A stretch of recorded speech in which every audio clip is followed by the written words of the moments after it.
Hello good morning all of you. स्वागत है आप सभी लोगों का डिजिटल कॉमर्स सॉल्यूशंस के अंदर। आज हम यहां पर करने वाले हैं क्लास 11 का एक बहुत ही ज्यादा इंपॉर्टेंट टॉपिक जिसका नाम है rules of debit and credit, और इसका अभी हम यहां पर करने वाले हैं अपना पार्ट नंबर 2। तो जिन बच्चों ने अभी तक पार्ट नंबर 1 नहीं देखा है तो सबसे पहले वो जाके पार्ट नंबर 1 को देखें, जिसके अंदर हमने करा था ट्रेडिशनल क्लासिफिकेशन के अकॉर्डिंग अकाउंट्स को कितने पार्ट्स में डिवाइड करा गया है, क्योंकि अगर वो समझोगे तो उसके बाद ये चीजें और ज्यादा अच्छे से समझ में आ जाएंगी। तो जिन बच्चों ने अभी तक पार्ट नंबर 1 नहीं देखा है पहले वो जाके पार्ट नंबर 1 देखें, उसके बाद आज हम यहाँ पर करते हैं पार्ट नंबर 2। ठीक है, पार्ट नंबर 1 बहुत बड़ा था, काफी बड़ा था, उसके अंदर हमने ये सारे कॉन्सेप्ट पढ़े थे।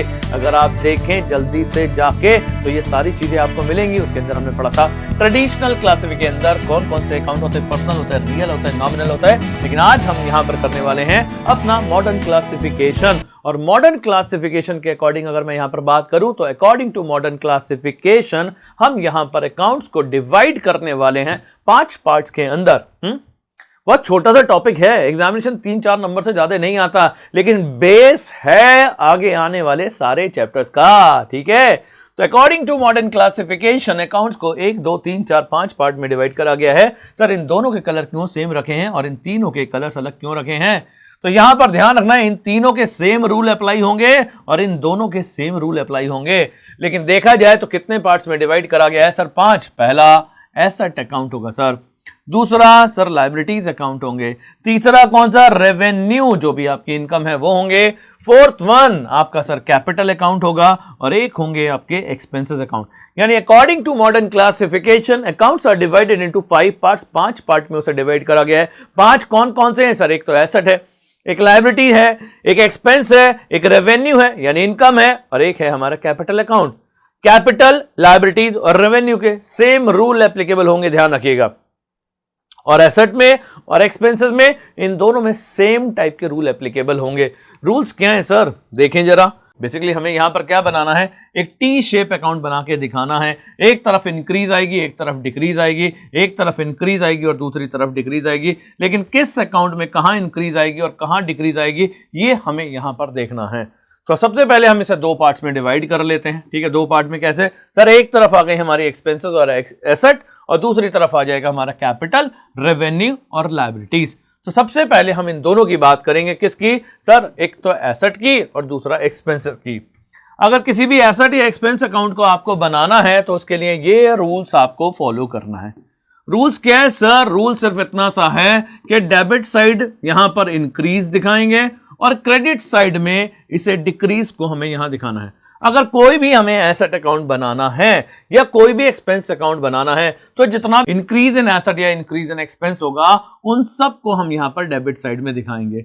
वो सारी चीजें यहां पर आएंगी हमारी, और जितना भी हमारी एसेट डिक्रीज होगी या एक्सपेंसेस डिक्रीज होंगे उन सबको हम क्रेडिट साइड में दिखाएंगे, और फाइनली इस अकाउंट को बैलेंस कर लेंगे। कैसे सर? न्यूमेरिकल करेंगे, आपको समझ में आएगा। अभी सिर्फ कितनी बात ध्यान रखनी है, अगर एसेट अकाउंट या एक्सपेंस अकाउंट बनाओ तो इंक्रीज यहां डेबिट साइड में दिखाएंगे, और जितना भी डिक्रीज होगा इन सब को हमें अपने क्रेडिट साइड में दिखाना पड़ेगा।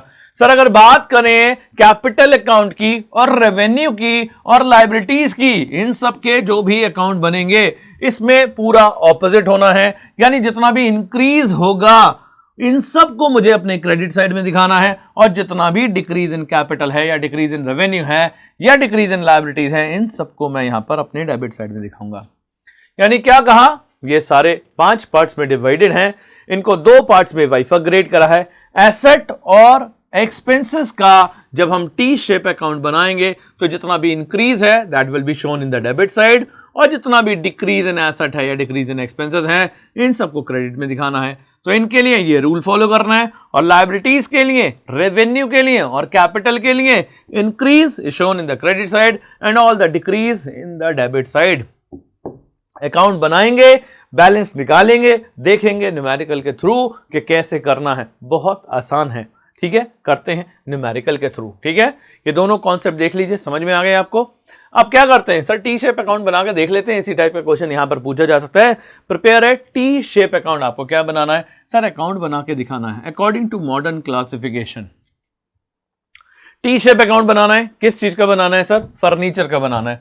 अब फर्नीचर का अगर मुझे अकाउंट बनाना है तो मुझे देखना है according to modern classification furniture मेरा एसेट्स में जाएगा या मेरा लायबिलिटीज में जाएगा या मेरा एक्सपेंसेस में जाएगा, या मेरा रेवेन्यू में जाएगा, या फिर मेरा कैपिटल में जाएगा।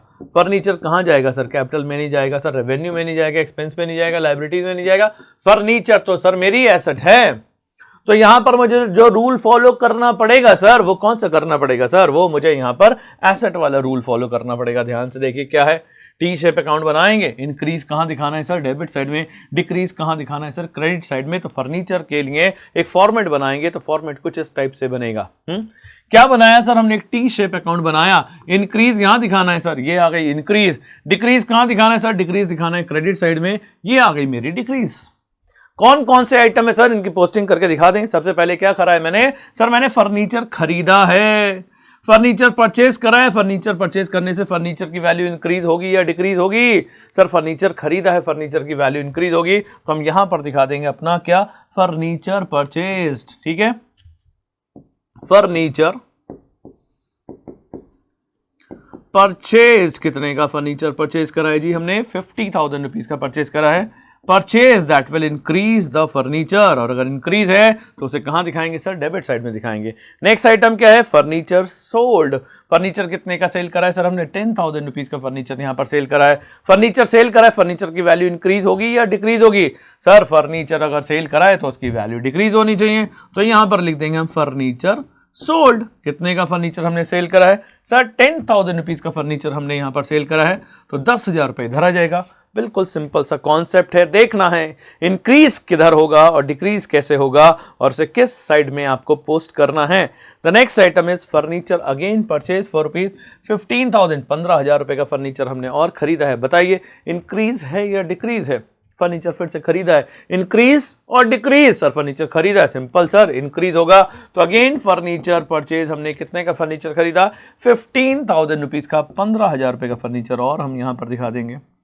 नेक्स्ट इसके बाद फर्नीचर ओल्ड फर्नीचर डिस्कार्डेड। पुराने फर्नीचर को आपने बेच दिया 5,000 रुपए में। अगर पुराने फर्नीचर को बेच दिया सर, दैट विल डिक्रीज, वो डिक्रीज होगा। तो old furniture sold, old furniture sold, जो भी आपने बेचा है वो कितने का सेल करा है सर? 5,000 रुपए का फर्नीचर सेल करा है। We will write 5,000 over here, 5,000 रुपए यहां पर लिख देंगे। नेक्स्ट इसके बाद लास्ट पॉइंट है डेप्रिसिएशन ऑन फर्नीचर।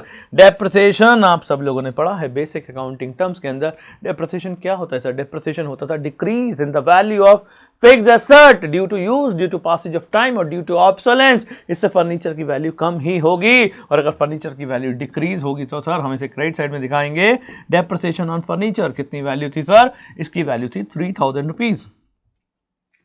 यानी कुछ नहीं करना, जो भी अकाउंट बना रहे हो सबसे पहले देखो कि कौन सा रूल फॉलो करेंगे, इंक्रीज कहां शो करना है और डिक्रीज कहां शो करना है। इंक्रीज किस साइड आएगा, डेबिट साइड में आएगा या क्रेडिट साइड में आता है, उसी के बेसिस पर इस अकाउंट को बना दो और सिंपली लास्ट में क्या कर दो, बैलेंस कर दो। सर बैलेंस कैसे करते हैं? सर बैलेंस करना तो बहुत आसान है। आप डेबिट साइड को ध्यान से देखें और क्रेडिट साइड को ध्यान से देखें, और जब आप इसमें ध्यान लगा देंगे तो आपको इधर की वैल्यू आपको बड़ी दिखाई देने लगेगी, ऑब्वियसली क्योंकि वैल्यू बड़ी है। इधर का टोटल कितना है सर? 50 प्लस 15 65,000 और राइट साइड की वैल्यू कितनी है हमारी? 10 प्लस 5 प्लस 3 18,000। और अगर मैं 65,000 में से 18,000 को माइनस करूं तो बैलेंस कितना बचता है? 47,000 रुपीज। तो यहां पर सिंपली बैलेंस कितना निकल कर आ गया सर? 47,000। इसको किस नाम से लिख देंगे सर? इसे हम बैलेंस के नाम से लिख देंगे और टोटल कर देंगे 65,000। कुछ नहीं करना, जो इंक्रीज है उसे इंक्रीज साइड में दिखा दो, जो डिक्रीज है उसे डिक्रीज साइड में दिखा दो, और फाइनली बैलेंस कर दो। बैलेंस कैसे करना है सर? जो साइड ज्यादा है, विच एवर इज हायर, उसमें से लोअर साइड को माइनस कर देंगे, then you will get the balance. Simple सा बैलेंस निकल कर आ जाएगा, 47,000 रुपीज का बैलेंस निकल कर आ गया। समझ में आया कैसे करना है? समझ में आना ही चाहिए समझ में आना ही चाहिए आपको, ऐसे करना है आपको। सर और एक क्वेश्चन करके देख लें। हाँ सर एक और करके देख लेते हैं। यहां पर क्या बनाना है सर? यहां पर बनाना है हमें अपना कौन सा सर? कैपिटल अकाउंट बनाना है। कौन सा बनाना है सर? कैपिटल अकाउंट बनाना है। तो कैपिटल अकाउंट बनाने के लिए कौन से रूल्स फॉलो करने पड़ेंगे? कैपिटल हमारी एसेट है, कैपिटल हमारी लायबिलिटी है, कैपिटल मेरा रेवेन्यू है, कैपिटल मेरा एक्सपेंसेस है, या हम तो एक कैपिटल अकाउंट भी बनाते थे। ठीक है जी। तो कैपिटल सर, कैपिटल तो इस वाली कैटेगरी में चला गया, और अगर कैपिटल की बात करें तो कैपिटल के लिए कौन से रूल्स एप्लीकेबल होंगे? कैपिटल अकाउंट के लिए सर ये वाले रूल एप्लीकेबल होंगे, यानी increase will be shown in the credit side. Increase कहां जाएगा सर? क्रेडिट साइड में जाएगा। And all the decrease of capital will shown in the debit side. Sir यहां पर ये रूल एप्लीकेबल होंगे। यहां पर जो टी शेप अकाउंट बनेगा, क्रेडिट साइड में मुझे दिखाना है इंक्रीज और डेबिट साइड में दिखाना है डिक्रीज। कैपिटल अकाउंट बना के देखते हैं। क्वेश्चन हमारे सामने है कैपिटल अकाउंट। 1 2 3 4 आइटम यहां पर दे रखे हैं। सबसे पहले क्वेश्चन में क्या करा है? कैपिटल को इंट्रोड्यूस करा है। ठीक है, उससे भी पहले हम फॉर्मेट बनाएंगे। कैपिटल अकाउंट, ये हो गया मेरा क्रेडिट साइड, ये हो गया मेरा डेबिट साइड। ठीक है, all the increase will shown in the credit side. यहां इंक्रीज दिखा देंगे और डेबिट साइड में मुझे दिखानी है अपनी क्या? डिक्रीज दिखानी है। ठीक है, पहला पॉइंट क्या दे रखा है? फर्स्ट पॉइंट है कैपिटल इंट्रोड्यूस्ड। कैपिटल इंट्रोड्यूस करिए सर, कैपिटल इंट्रोड्यूस करिए तो ऑब्वियस सी बात है सर बिजनेस में कैपिटल बढ़ जाएगी। कैपिटल इंट्रोड्यूस के नाम से दिखा देंगे कितना पैसा लगाया सर? 30,000 रुपीज कैपिटल इंट्रोड्यूस करी है हमने यहां पर इस बिजनेस के अंदर। ठीक है जी, कैपिटल हमारी बढ़ जाएगी बिजनेस के अंदर। नेक्स्ट है drawings made by him. Drawings का क्या मतलब होता है? वो पैसा जो मैंने अपने पर्सनल यूज के लिए विड्रॉ करा है। कहां से विड्रॉ करते हैं सर? अपनी कैपिटल में से ही तो करते हैं। तो अगर कोई भी मैंने अमाउंट विड्रॉ करी है तो बिजनेस में मेरी कैपिटल क्या होगी? कम होगी, डिक्रीज होगी। ड्राइंग्स का मतलब क्या होता है? जो भी मैंने पर्सनल यूज के लिए विड्रॉ करा है अपने बिजनेस में से। तो ठीक है जी, यहां पर कैश विड्रॉ करा है 6,500 रुपए का, तो इससे मेरी क्या होगी सर? कैपिटल की वैल्यू कम होगी। तो जितने भी ड्राइंग्स हैं that will decrease your capital. तो ड्राइंग्स हम यहां पर कहां दिखाएंगे? अपना डेबिट साइड में। कितनी अमाउंट से सर? 6,500 रुपए से। नेक्स्ट पॉइंट क्या है? Further capital introduce. Further capital introduce, और ज्यादा कैपिटल लगा दी है तो फर्दर कैपिटल इंट्रोड्यूस। कितनी कैपिटल लगाई है हमने सर? 22,000 रुपीज की कैपिटल और इंट्रोड्यूस कर दी है सर। 22,000 यहां पर आ जाएगा। नेक्स्ट पॉइंट क्या है? Profit for the period 7,500। Profit मुझे कितना हो गया? 7,500 रुपए का। कैपिटल इंक्रीज होगी या डिक्रीज होगी? सर प्रॉफिट है, प्रॉफिट से कैपिटल बढ़ेगी, लॉस से कैपिटल कम होगी। तो जितना भी प्रॉफिट है that will be shown in the credit side. Sir इससे क्या होगा? मेरी कैपिटल की वैल्यू इंक्रीज होगी। तो जितना भी प्रॉफिट है, कितना है सर? 7,500, 7,500 रुपए हम अपने क्रेडिट साइड में दिखा देंगे। क्या सारे पॉइंट्स हो गए हैं? 1 2 3 4। लास्ट वाला पॉइंट है balance the same. Balance the same and find out the closing balance. Balance करो और फाइनल कैपिटल का बैलेंस निकाल दो। अब ध्यान से देखिए जी, कौन सी साइड ज्यादा है सर? यहां पर तो क्रेडिट साइड हमें ज्यादा दिख रही है, और दिख इसलिए रही है क्योंकि है सर। तो ठीक है जी, 30,000 प्लस 22,000 प्लस 7,500, 30 प्लस 20 50, 57 59, 59,500 में से मैं क्या माइनस कर दूंगा? 59,500 में से माइनस करूंगा 6,500। Balance will be rupees 53,000। 53,000 मेरा क्या निकल कर आ जाएगा? सिंपल यहां से निकल कर आएगा बैलेंस। यानी कैपिटल इंट्रोड्यूस करी थी 30,000 रुपीज और एट द एंड मेरी कितनी कैपिटल है? 53,000 रुपीज मेरी कैपिटल निकल कर आ गई। कितना आसान है। कुछ नहीं करना, बस टी शेप अकाउंट बनाना है। देखना है कहां इंक्रीज, कहां डिक्रीज, या कहां इंक्रीज और कहां डिक्रीज, उसके अकॉर्डिंग बनाना है और बैलेंस निकाल देना है। बहुत आसान है सर। एक क्वेश्चन और करते हैं और इसे वाइंड अप करते हैं। ठीक है, यहां पर क्या बनाना है सर? कैश अकाउंट बनाना है। कैश अकाउंट कौन सा है सर? ये एसेट की कैटेगरी में जाता है। एसेट के रूल क्या है sir? Increase will be shown in the debit side and all the decrease will shown in the credit side. Sir cash तो एसेट की कैटेगरी में जाता है। ये रूल हमें यहां पर फॉलो करना पड़ेगा। सर कैश अकाउंट बना लेते हैं। कितनी ट्रांजेक्शन है? 1 2 3 4 5 6 6 ट्रांजेक्शन है। देखते हैं कितनी ट्रांजेक्शन आती है नहीं आती है। तो सबसे पहला काम क्या है सर? फॉर्मेट बनाना है। एक टी शेप अकाउंट बनाना है। एक टी बना लो, ठीक है। चाहे तो ये अमाउंट के भी कॉलम बना लेना, वरना टी भी बनाओगे तो भी चलेगा, ठीक है। अब कैश अकाउंट में जितनी भी इंक्रीज इन कैश है उन सबको मुझे दिखाना है डेबिट साइड में, और जितना भी डिक्रीज इन कैश यहां पर होने वाला है उन्हें दिखाना है मुझे क्रेडिट साइड में। ध्यान रखना, जितना भी इंक्रीज इन कैश होगा that will be shown in the debit side, और जितना भी डिक्रीज इन कैश होगा that will be shown on the credit side, ठीक है। अब यहां पर आप देखें जी क्या करते हैं। पहला आइटम दे रखा है cash sales 50,000 rupees. Cash sales है हमारा 50,000 रुपए का। कैश सेल से हमारे कैश की वैल्यू इंक्रीज होगी या डिक्रीज होगी? सर कैश सेल करा है, पैसा आएगा, तो सिंपल सी बात है सर, सेल्स को हम यहां पर दिखा देंगे। कैश सेल कितनी वैल्यू इंक्रीज हो गई सर? 50,000 रुपए से ये वैल्यू इंक्रीज हो गई है सर 50,000 रुपीज, हम यहां पर दिखा देंगे। कैश सेल के बाद नेक्स्ट पॉइंट क्या है? Good sold to X. बहुत ध्यान से देखना, घुमा के रख देगी, ये ट्रांजेक्शन छोटी सी है।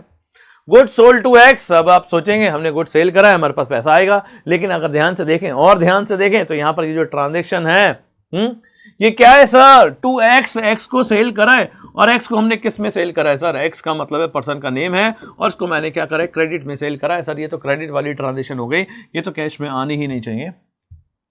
सिंपल सी बात है, जब आपने गुड्स क्रेडिट में सेल करा है तो उसका कैश अकाउंट में क्या काम, तो वो यहां पर नहीं आएगी। ध्यान रखना, क्रेडिट ट्रांजैक्शन को हम यहां पर रिकॉर्ड नहीं करेंगे सर, ये तो कैश का इन्वॉल्वमेंट ही नहीं हुआ, ना तो कैश आया ना कैश गया, लीव इट, इसको छोड़ देंगे। ठीक है, कैश रिसीव फ्रॉम एक्स, हाँ कैश मिला है एक्स से 56,000 रुपीज का, इसे हम यहां पर दिखाएंगे, इसे हमें यहां पर दिखाना है कैश रिसीव फ्रॉम एक्स। तो कैश रिसीव फ्रॉम एक्स कितना रिसीव करा है मैंने सर, 56,000 रुपीज का कैश रिसीव करा है। ठीक है, ये समझ में आ गया। नेक्स्ट ट्रांजेक्शन है purchase goods from Y. Sir ये जो गुड्स मैंने खरीदा है ये वाई से खरीदा है, वाई का नाम आ गया तो ये मैंने किस में खरीदा है, क्रेडिट में खरीदा है सर। क्रेडिट वाली ट्रांजेक्शन तो नहीं आएगी, इसका कैश में क्या काम, कैश में दो या फिर कैश में लो, तो उसे हम इंक्लूड करेंगे। हाँ, नेक्स्ट ट्रांजेक्शन है paid to mister Y, Y को पेमेंट करा है सर, पेमेंट है कितना है, 30,000 रुपीज का है, पेड टू वाई, तो यहां पर दिखा देंगे पेड टू वाई, कितना 30,000 रुपीज का पेमेंट है सर, इसे हमें यहां पर दिखाना पड़ेगा। नेक्स्ट ट्रांजेक्शन क्या है, cash purchases from Y, Y से हमने कैश में खरीदा है सर, तो भी पेमेंट करना पड़ेगा। परचेजेस फ्रॉम वाई, वाई से खरीदा है कितने का, 16,000 रुपीज का, हाँ सर इसे जरूर इंक्लूड करेंगे क्योंकि कैश में पेमेंट करना पड़ेगा। सारी ट्रांजेक्शन हो गई जितनी भी थी हमारी। ठीक है, ये जो भी हमने ट्रांजेक्शन रिकॉर्ड करी सर, इसको क्या करेंगे सर, बैलेंस कर लेंगे। सिंपल बैलेंस कैसे करना है, बैलेंस करने के लिए 50 प्लस 50 कितना हो गया सर, ये 1,06,000 हो गया। 1,06,000 में से कितना माइनस करना है, 1,06,000 में से अगर मैं माइनस कर दूं तो 30,000 एक और 16,000 एक, तो बैलेंस मेरा कितना बचेगा, बैलेंस यहां पर मेरा बचता है 60,000। बैलेंस आ गया सर, कैश का कितना बैलेंस है सर, कैश का बैलेंस आ गया यहां पर मेरा 60,000। कुछ नहीं करना, बहुत है आसान। कैश देखो आया तो सारा डेबिट साइड में लिख दो, गया तो सारा क्रेडिट साइड में लिख दो, क्रेडिट वाली ट्रांजेक्शन को रिकॉर्ड नहीं करना। इस तरीके से आपको यहां पर क्या बनाना है, टी शेप अकाउंट। बस क्या ध्यान रखना है सर, ये 5 बातें ध्यान रखनी है हमें। कौन कौन सी 5 बातें, कि सर ये जो है हमारा एसेट है या मेरी लायबिलिटी है या मेरा रेवेन्यू है या मेरा एक्सपेंस है या मेरी कैपिटल है, और उसके बाद उसके अकॉर्डिंग आपको बनाना है एक टी और टी शेप के रूल लगाते हुए आपको ये सारे करने हैं, बनाने हैं अकाउंट। ठीक है, तो यहां पर हमारे ये दोनों पार्ट कंप्लीट हो गए हैं, लेकिन एक बात ध्यान रखें, ये है बेस जर्नल एंट्री का। इसको अगर आप अच्छे से समझ लोगे तो आगे जर्नल एंट्री बहुत अच्छे से समझ में आएंगी, ये बात ध्यान रखिएगा। अगला टॉपिक हमारा होगा जर्नल एंट्रीज का। ठीक है, तो इसे आप कंप्लीट करें बहुत अच्छी तरीके से, जितने भी इलस्ट्रेशन है, जितने भी क्वेश्चन है आप लोग के बुक के, ट्रेडिशनल के, मॉडर्न के, वो सब कर डालें और रेडी तैयार होकर आ जाए अपना अगला टॉपिक कंप्लीट करने के लिए, जो है हमारा बहुत ही ज्यादा important topic journal entries. So thank you very much, मिलते हैं अपने अगले वीडियो में जो होगा हमारा बहुत ही ज्यादा इंपॉर्टेंट टॉपिक जर्नल एंट्रीज।